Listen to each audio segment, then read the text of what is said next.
Hey everyone, welcome back to Naina Singh motivation. आज के इस वीडियो में हम बात करेंगे क्रिया योग की कि क्रिया योग कैसे किया जाता है।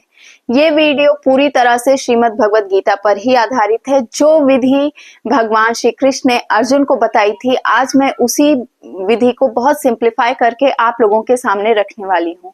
तो आइए बिना देर किए हुए वीडियो को शुरू करते हैं। भगवान श्री कृष्ण अर्जुन को बताते हैं कि कर्मों के स्वरूप से त्याग नहीं हो सकता है। मनुष्य प्रति क्षण कर्म करने पर बाध्य होता है।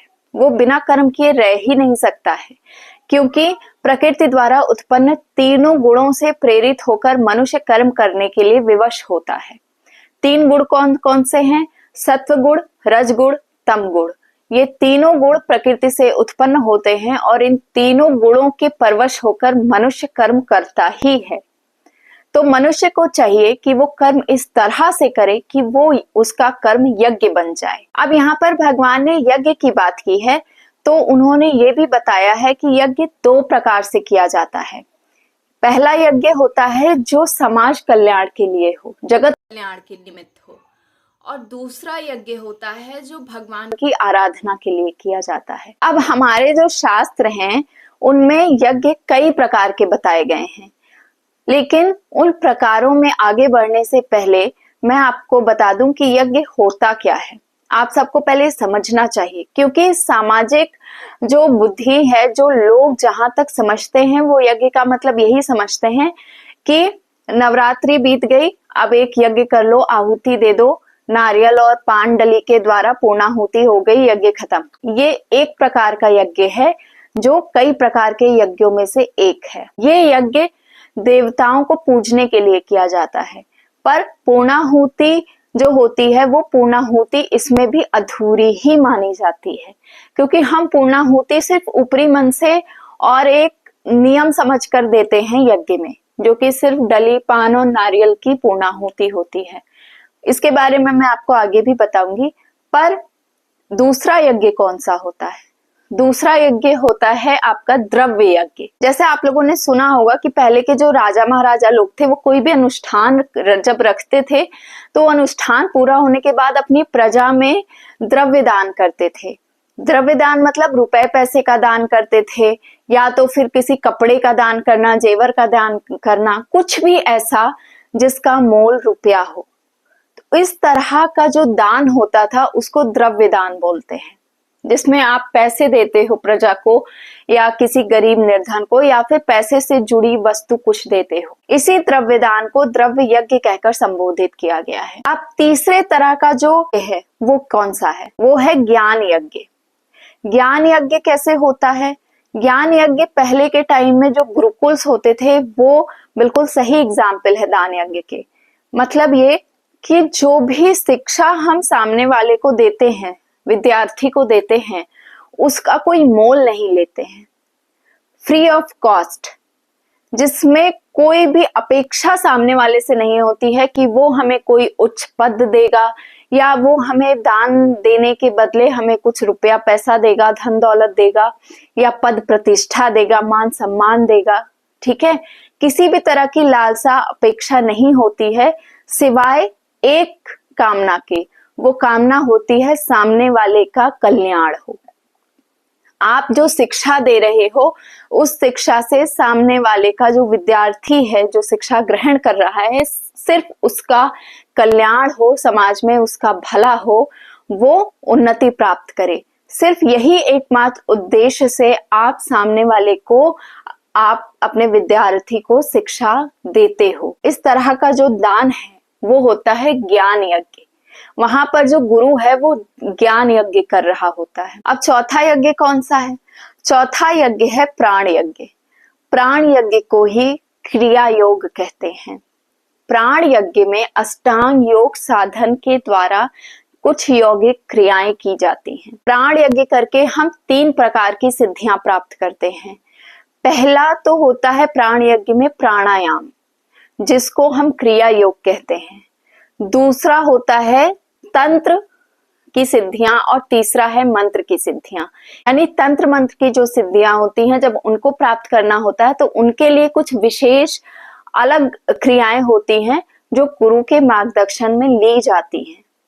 पर यहाँ पर हम तंत्र मंत्र की बात नहीं करेंगे, हम प्राण योग में सिर्फ क्रिया योग की बात करेंगे, सिर्फ प्राणायाम की बात करेंगे, क्योंकि हमें क्या करना है, हमें सिर्फ आध्यात्मिक चेतना के लिए और भगवत आराधना के लिए ही प्राण यज्ञ करना है, प्राणायाम करना है, क्रिया योग करना है। तो आइए इसी अष्टांग योग साधन के बारे में आगे जानते हैं। पहले तो इस क्रिया योग के बारे में जो बेनिफिट है वो जान लीजिए।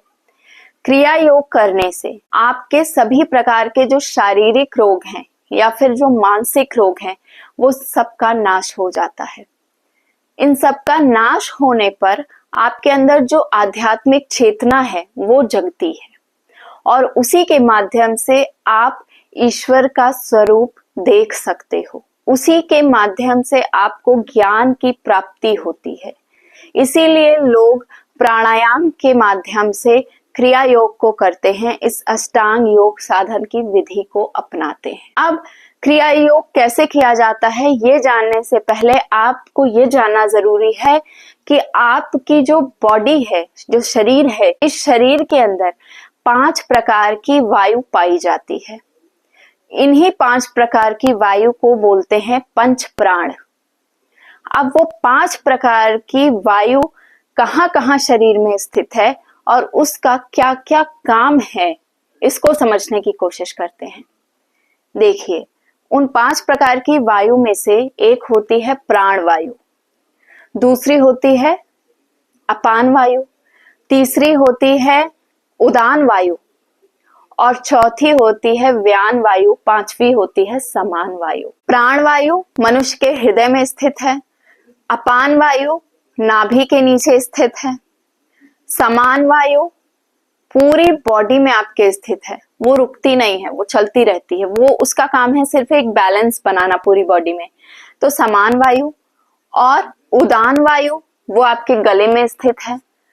उदान वायु मरते समय जो वायु निकलती है वो होती है उदान वायु, वही आपके गले में यहाँ स्थित होती है। और समान वायु स्थित होती है मनुष्य के पेट में। अब आप ये तो जान गए कि आपकी बॉडी में जो 5 प्रकार की वायु होती है उसका नाम क्या है और वो कहाँ कहाँ स्थित है। अब आपके जानने योग्य ये है कि आप जब सांस लेते हो तो कौन सी, जो सांस बाहर आती है, तो जो सांस बाहर आती है वो कौन सी सांस है और जो सांस आप भीतर की तरफ लेते हो वो कौन सी सांस है।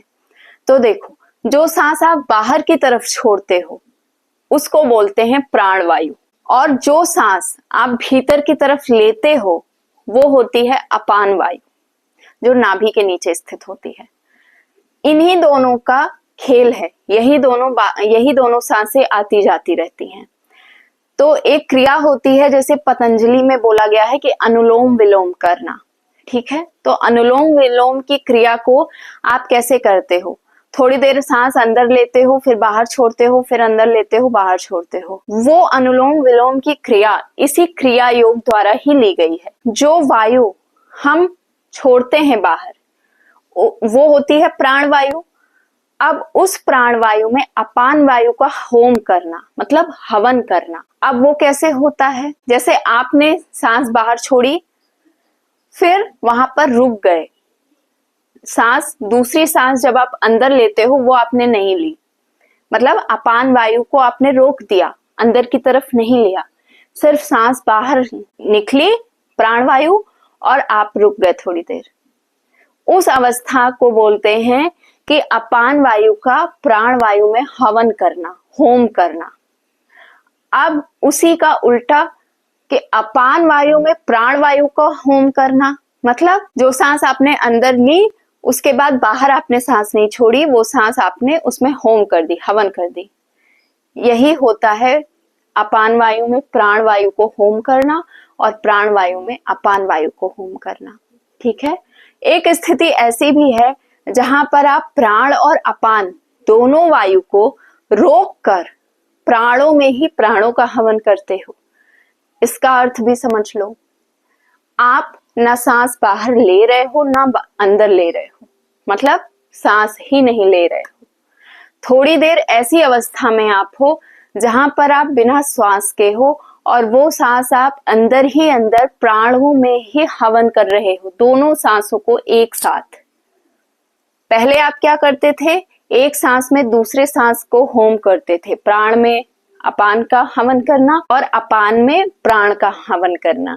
बट अभी क्या कर रहे हो, अभी तीसरी अवस्था में आप प्राण और अपान दोनों सांसों को रोककर उस अवस्था में हो। तो इस अवस्था को बोलते हैं कि प्राणों में ही अपान और प्राण दोनों वायु को होम करना, दोनों वायु को एक साथ होम करना। अब आप ये भी जान लो कि जब अपान वायु में आप प्राण वायु का होम करते हो, अपान वायु मतलब जो सांस आप भीतर ले रहे हो, उसमें जब आप प्राण वायु का होम करते हो, मतलब जो आने वाली सांस है, बाहर आने वाली सांस, उसको रोकते हो, तो उसको बोलते हैं पूरक प्राणायाम।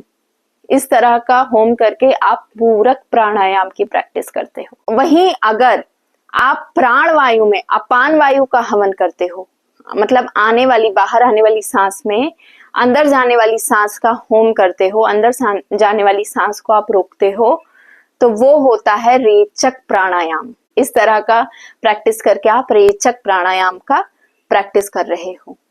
और जो तीसरी अवस्था है, जहां पर आप प्राण और अपान दोनों तरह की वायु को रोककर प्राणों में ही प्राणों का हवन करते हो, उसको बोलते हैं कुंभक प्राणायाम। आई होप आप सबको समझ में आया होगा। अगर नहीं समझ में आया है तो मैं एक बार फिर से इस टॉपिक पर वीडियो बना सकती हूँ और भी अच्छे से एक्सप्लेन कर सकती हूँ, पर मुझे नहीं लगता कि आप लोग को दोबारा एक्सप्लेनेशन की जरूरत होगी। फिलहाल मैं अगर आगे बताऊं तो इस तरह का प्राणायाम बिना गुरु की शिक्षा के नहीं करना चाहिए, क्योंकि अगर यहाँ पर जरा सी भी चूक हो गई तो मनुष्य के लिए बहुत खतरा हो सकता है। किसी भी तरह का ऐसा प्राणायाम जहां पर रिस्क हो, वो मनुष्य को नहीं करना चाहिए। इसके बारे में पूरी जानकारी होनी चाहिए। इसके लिए एक सिद्ध गुरु का मार्गदर्शन प्राप्त होना चाहिए।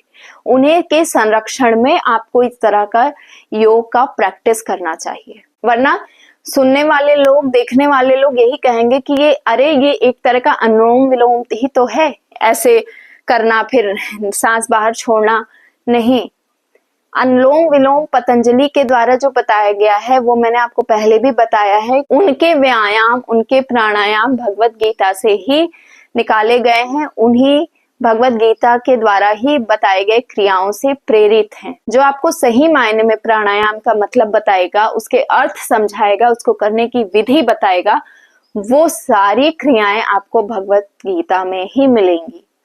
तो मैं आप सबसे यही कहूंगी कि सिर्फ अनुलोम विलोम की प्रक्रिया ना जानकर इस विधि को मत करिएगा। इस विधि को करने के लिए अच्छे से अच्छे गुरु का मार्गदर्शन जरूरी है। और एक बात बता दूं कि क्रिया योग आप करिए तो, क्योंकि इससे भगवान की आराधना भी होती है, इससे आपकी आध्यात्मिक चेतना भी जागृत होती है, इससे आपको सही मायने में जो निराकार ओम है, परब्रह्म है, उसके दर्शन भी होते हैं। पर रास्ता बहुत कठिन है, दुर्लभ है। ऐसा नहीं है कि आप एक दो बार ये प्रैक्टिस करके और ध्यान योग में चले जाओगे और ईश्वर के दर्शन कर लोगे। बहुत कठिन प्रोसेस है ये, ठीक है। दूसरा चीज मैं यहाँ पर ये भी ऐड करना चाहूंगी कि भगवान श्री कृष्ण ने हर प्रकार के योग को वर्णन करके अंततः ज्ञान योग को ही श्रेष्ठ बताया है, क्योंकि ज्ञान योग से ही मनुष्य भगवान का साक्षात्कार कर सकता है। ज्ञान योग ही भक्ति का मूल कारण है। अगर आपके पास ज्ञान नहीं है तो आप भक्ति भगवान की कर ही नहीं सकते हो। भक्ति उत्पन्न ही होती है ज्ञान से। अज्ञानी पुरुष हमेशा यही कहेगा कि ईश्वर नहीं है। आप ये चीज बहुत बारीकी से समझने की कोशिश करिएगा। आप जितने भी अज्ञानी पुरुष से मिलोगे जो इन सब चीजों में विश्वास ही नहीं करता है, पर जब ज्ञान होता है तभी मनुष्य का ध्यान ईश्वरीय शक्ति की तरफ जाता है। तो भक्ति का जो मूल कारण है वो ज्ञान है। ज्ञान से ही उत्पन्न होती है, और ज्ञान जब आपको प्राप्त होगा ना, तो इसी ज्ञान की अग्नि में आपका अहंकार, आपका दंभ, आपके दोष, आपके बुरे कर्म, ये सारी बुराइयां सब कुछ जलकर इसी अग्नि में भस्म होंगी और तभी आप पवित्र होगे। इसीलिए भगवान श्री कृष्ण ने सभी कर्मों से ज्यादा श्रेष्ठ ज्ञान योग को महत्व दिया है। आई होप आप सबको वीडियो इंफॉर्मेटिव लगी हो, और किसी भी प्रकार की कोई क्वेरी हो तो जरूर पूछिएगा। मैं कोशिश करूंगी आप सबके सवालों का जवाब देने के लिए। आगे मिलती हूँ आप सबसे एक नए वीडियो में नए टॉपिक के साथ।